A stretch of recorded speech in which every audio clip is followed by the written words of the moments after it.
There are many different kinds of viruses, yet all viruses are characterized by the fact that they have nucleic acid towards their middle inside and have a protein overcoat around their exterior. Now, viruses are inert and inactive as long as they're outside living cells. But once they're placed inside specific living cells, they spring into action and can multiply many times over. A single virus particle, for example, can produce thousands of progeny within a half an hour after infection of a given cell.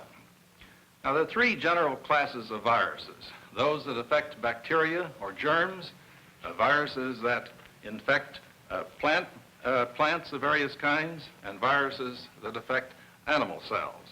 Here, for example, is an example of the latter, a model of poliomyelitis virus, magnified about 65 million times.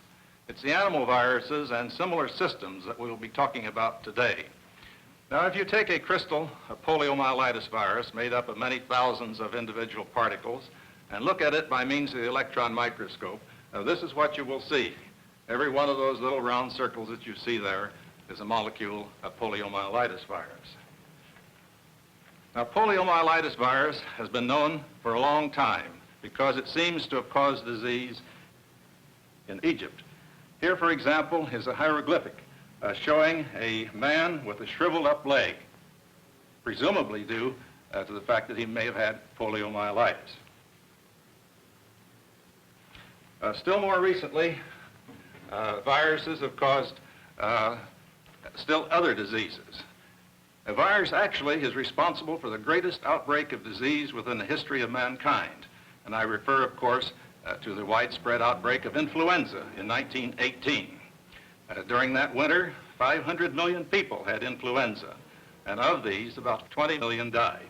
We lost here in the United States about 400,000 people during that winter. For example, in San Francisco, there were big ads placed in the newspaper advising people to wear masks to protect themselves against influenza. And in the South, newspaper articles carried indications that people were advised to stay away from the churches and shows as a means of protecting themselves against this disease.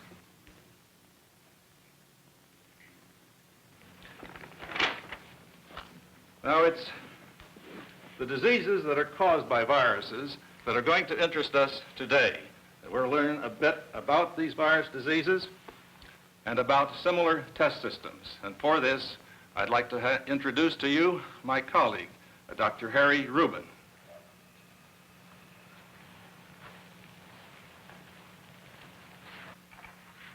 We think of virology as the study of the physical and the chemical nature of viruses.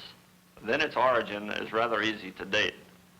The most commonly accepted date is 1892, when Ivanovsky discovered that if we extracted material from a mosaic disease in tobacco, we could filter this material through a filter which would hold back the smallest bacterium, and yet what passed through onto the other side was capable of causing the same disease when inoculated into tobacco plants.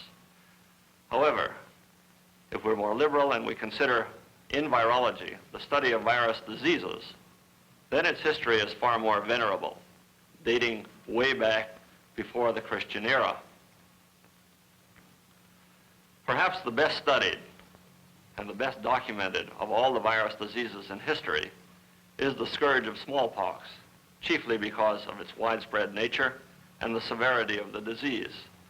It was known before the Christian era, particularly in Asia, and was brought into Europe in about the 16th century.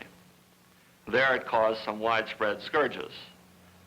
Through all the history of smallpox, the ancients, as well as more modern people, were quite superstitious about its nature. But remarkably enough, they made some quite astute observations. They realized that it was a single disease. Furthermore, they realized that it was contagious, that it spread from one human to the next, and they even had a pretty good idea of how it spread.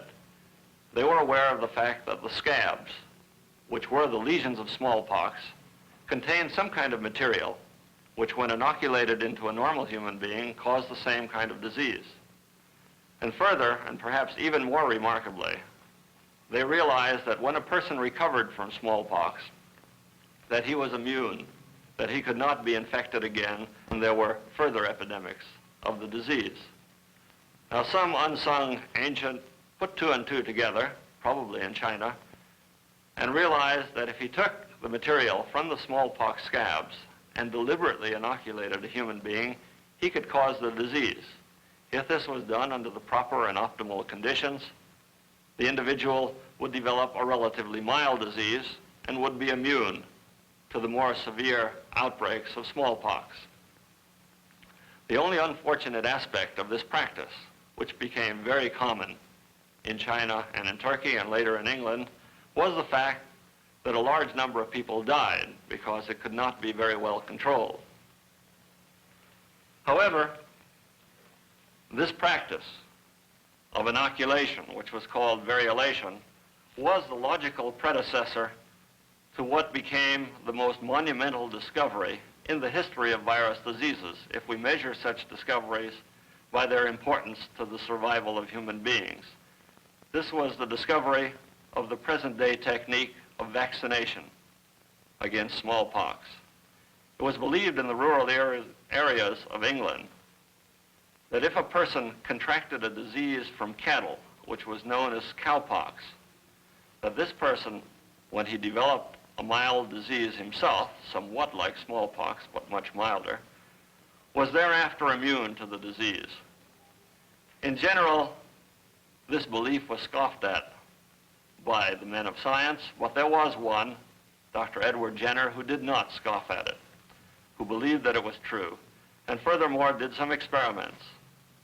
He removed scabs from cattle which were suffering from cowpox and inoculated this material deliberately into human beings, beginning with his own son. He found that these human beings would contract a mild case of cowpox and were thereafter immune to the more severe disease of smallpox. This process of vaccination, called vaccination for vacca, which is the Latin word for cow, this process of vaccination became commonly adopted throughout England, but not generally very popular, as indicated by this cartoon of the time. Many people believed that when they were inoculated with the material obtained from cowpox, that they themselves developed partly into a bovine nature. It's important to realize that these developments in vaccination occurred something like 100 years before the discovery of the true nature of viruses. Of course, we've learned a great deal about viruses since that time, but there's been very little in the way of a basic improvement on Jenner's vaccine since that time. However, we must realize that before Jenner could even think about such things as vaccination, he had to have the accumulated knowledge of many centuries, the basic information about the nature of the disease and the spread of the disease, and immunity in smallpox. Today, we're in the process of building, in a much more concentrated and systematic way, further knowledge about what viruses do to animals and what they do in particular to cells.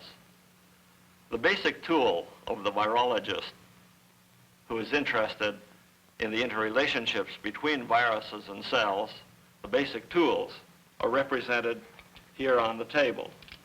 The first, one of the most important, is a pipette to obtain precise measurement of quantities. Secondly, we have fertile eggs, which are the source of embryos, illustrated here, where we have 2 embryos. And finally, we have a petri dish, a simple laboratory vessel. The pipette is for accurate measurement, as I've said, and without precise techniques for measuring fluid volumes, we cannot carry out accurate scientific work. The egg itself has a long and honorable history in the study of animal viruses, and in particular, it has an honorable history during the era when it was necessary to study the multiplication of viruses in whole organisms. Because of all the whole animals that it was possible to work with, the embryonated egg, the fertile egg, was the simplest of all these.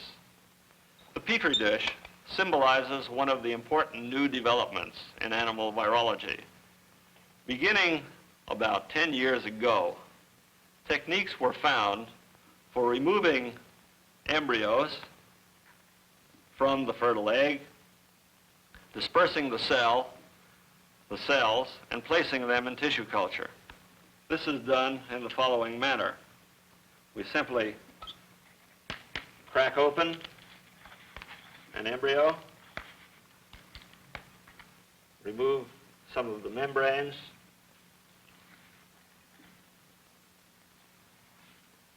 remove the living embryo, place it in a petri dish, then remove some pieces from the embryo, and place the embryo in this mixer. The purpose of the mixer is to agitate the cells from the embryo and put them into a suspension, which we can then later handle. What we do when this is finally completed and the cells are in suspension, we can place the cells in a petri dish where they will settle on the glass, stick there, and multiply. If now we're interested in studying how much virus we have in a particular preparation, we simply take the virus preparation, measure very accurately the amount of fluid that we're taking up, and then add it to the cells.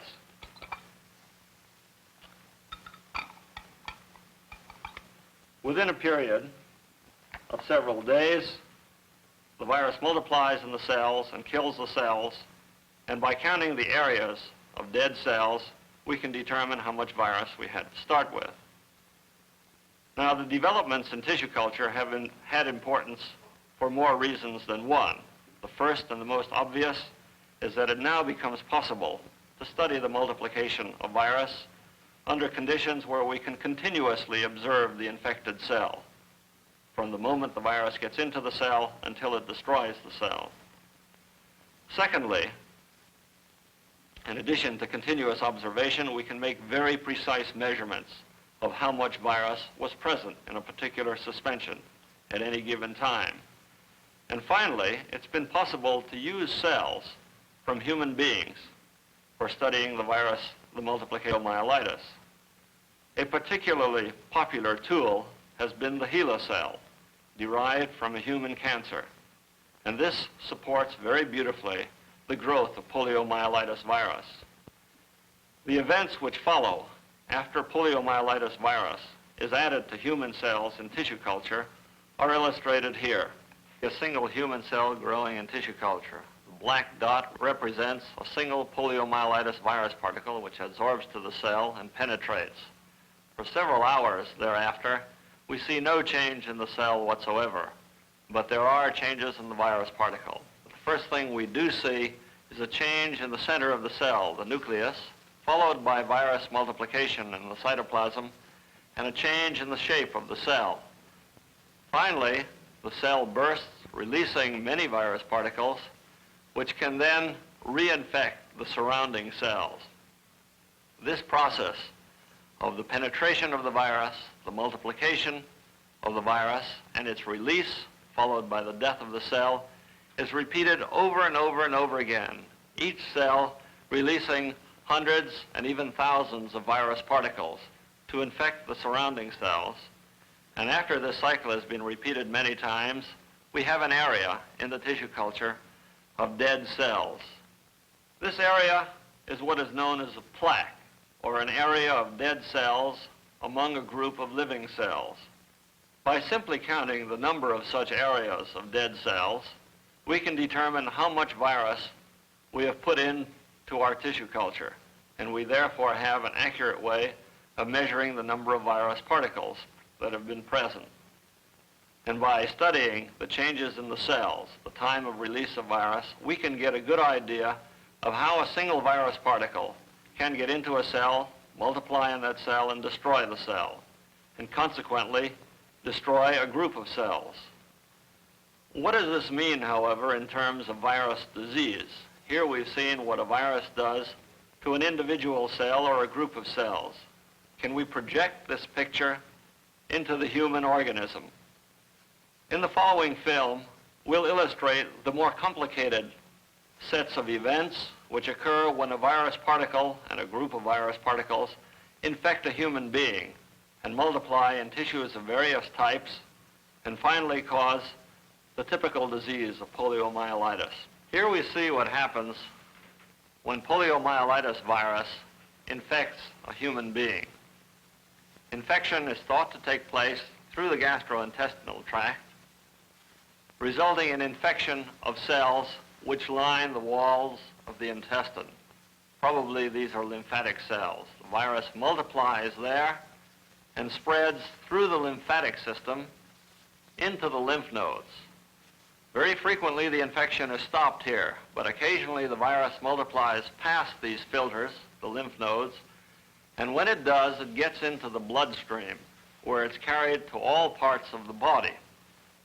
A critical place in the body, however, where the virus begins to multiply is the central nervous system, depicted here, where we see the spinal cord. Multiplication of virus in the central nervous system, the spinal cord and the brainstem, is what produces the disease which we commonly know as poliomyelitis. When the virus multiplies in cells of the central nervous system, it reproduces the sequence of events that we saw in the multiplication of the virus in tissue culture.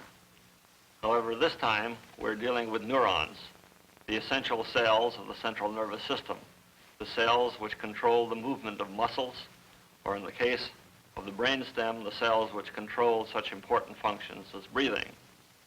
If the virus multiplies in enough of these cells and destroys their function, we get paralysis of a limb, in case the neurons are those which supply a limb, or in the case of the brainstem, we may get paralysis of those mechanisms which are responsible for breathing, and hence we have to employ such devices as iron lungs in the therapy of poliomyelitis. This is the illustration of only one disease caused by viruses. There are, of course, a whole multitude of such diseases, most of which are commonly known as cytocidal viruses, or viruses which kill cells. This includes yellow fever, encephalitis, rabies, smallpox. But there is another class of viruses which is not so well known to most people, but perhaps in the long run may prove to be considerably more important than the cell-killing viruses. This class of viruses is called the tumor viruses. And these viruses, instead of getting into a cell and multiplying there and killing the cell, multiply much more slowly, and instead of killing the cell, they cause the cell to multiply under conditions where it normally would not multiply. The first of such viruses, which was cleanly established as a cancer virus, is the so-called Rous sarcoma virus. This was discovered by Dr. Peyton Rous in 1910 at the Rockefeller Institute in New York. It was recovered from a cancer called a sarcoma growing in the breast muscle of a Plymouth Rock hen. Dr. Rous was able to reproduce the cancer by making an extract from the tumor and inoculating it into another chicken. Since that time, a great variety of viruses have been found to be associated with cancers, but perhaps the best studied is the Rous sarcoma virus. The sequence of events which occurs after infection of a cell with the Rous sarcoma virus is illustrated in the following film. Here we see a group of normal chicken cells growing in tissue culture. We've introduced the Rous sarcoma virus, again this black dot. This comes in contact with a susceptible cell and disappears into the cell. It begins to multiply there. And we begin to see some changes in the cell. Increased granularity, swelling of the cell. The cell begins to divide. And you'll notice that the normal cells remain quiescent. They've reached the limit of multiplication and they're crowded in the tissue culture. This doesn't seem to bother the infected cell. It continues to multiply in spite of the fact that we have here a confluent sheet of cells. And in this we have one of the more important characteristics of the cancer cell, that it does not recognize the limitations imposed on normal cells. the cancer cell continues to multiply and it continues to produce and release virus. Ultimately, because of the fact that the cells pile up on top of each other, we get a microtumor, a small tumor growing in tissue culture, growing on top of a single layer of normal cells. What you have just seen is an animated film of what happens when Rouse sarcoma virus infects chicken cells. An animated film is nothing more than an idealized version of what we think happens when the virus gets into the cell. To take photographs of what's actually going on is far more difficult, but I want to venture to show you the first film we've ever taken of what happens to normal chicken cells when they're infected with Rouse sarcoma virus. This may take some of you back to the early days of the cinema, to Charlie Chaplin photography, but nevertheless I think it's worthwhile for you to look at to realize that not all is peaches and cream in this business. Here again we see a group of chicken cells growing in tissue culture, only this time it's the real thing.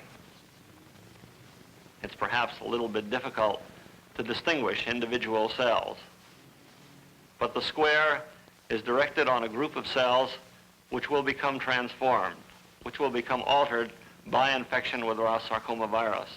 You'll notice that these cells are rounding up. In this still, they've already rounded up, and they're very active cells, in contrast to the cells in the periphery. These cells are now beginning to divide, and divide rather rapidly, caught again in this still.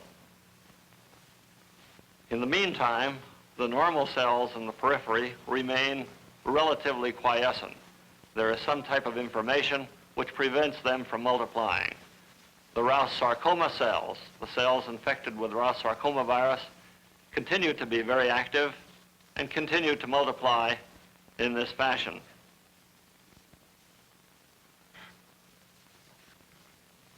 What we have seen is the simplest possible sequence of events which follows the infection of a cell by a tumor virus. We have here none of the complications of the reaction of the whole organism itself. We have a simple system. What happens when we put the virus into the chicken? We believe that a series of events quite similar to what we've seen in tissue culture occurs. We know that when we make infection, within a few days, we can see a tumor, a cancer. By the end of the week, this has grown to considerably large proportions. The tumor spreads throughout the animal and eventually causes its death. We don't know whether all tumors are caused by viruses. However, we feel that in this system, where we study the infection of individual cells in tissue culture with the Rouse sarcoma virus, we have an ideal system for studying the onset of malignancy, and this will have some application in the onset of other malignancies as well. We've seen some of the events that have occurred in modern virology, the improved understanding of what happens when a cell is invaded by a viral parasite. As a result of these modern investigations, we've been able to make a number of important improvements and refinements in vaccines, in methods for preventing virus diseases. We can very quickly isolate a virus from an epidemic, we can identify it, we can make a vaccine against it. In addition, we can grow viruses in tissue culture, which it has not been possible to grow before. As a result, we have such developments as the Salk polio vaccine. However, there has been no fundamental improvement in our methods of dealing with viruses. Vaccination is still the only tool that we have for preventing virus diseases, and strangely enough, we have no way of treating a virus disease once the symptoms are seen. When we consider the reasons for this, it seems quite obvious that this should be so. After all, viruses are made from the same building blocks as cells are made from. And furthermore, and perhaps more important, the virus has no machinery of its own for making more virus particles. When it gets into a cell, It usurps the normal machinery of the cell, which usually goes for making more cells and more cellular components. It usurps this machinery for the multiplication of virus. And as a result, we get damage to the cell of some kind or other. Either we kill the cell or the cell becomes a cancer cell. Therefore, it doesn't take much imagination to realize that any chemical which would interfere with the growth of a virus has a good chance for damaging normal cells in the body. And as a result, we have not yet found anything which could destroy a virus without destroying the host cell. However, I think we can take heart from the obvious fact that human beings during their evolution have learned to deal somehow quite effectively with virus diseases.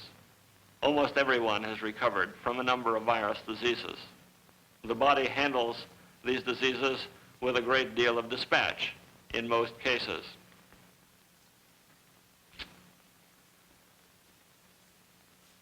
I think it's realistic to expect that within the next few years we'll learn a great deal more about how the body deals with virus infection. At the present moment, we know very little about this. We only know that the classical immunological mechanisms, the classical defense mechanisms that we've come to understand in bacterial diseases don't seem to apply very closely in the case of virus diseases. I think that once we've gained some insight into these problems, we may be able to help the body and to help the cell to help itself. In the meantime, we, as virologists, obtain a great deal of satisfaction from the realization that we're learning something about a very complex but fascinating biological problem.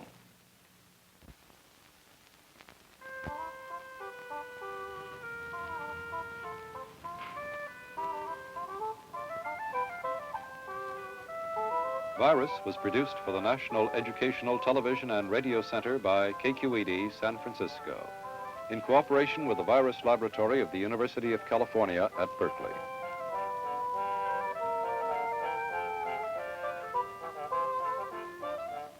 Featured in this program was Dr. Harry Rubin, Professor of Virology.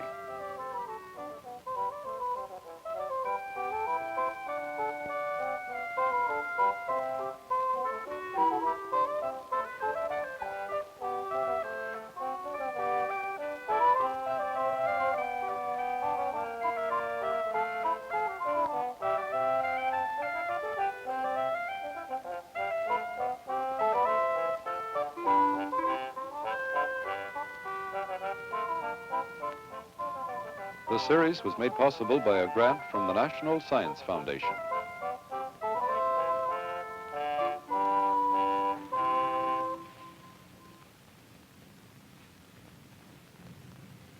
This is National Educational Television.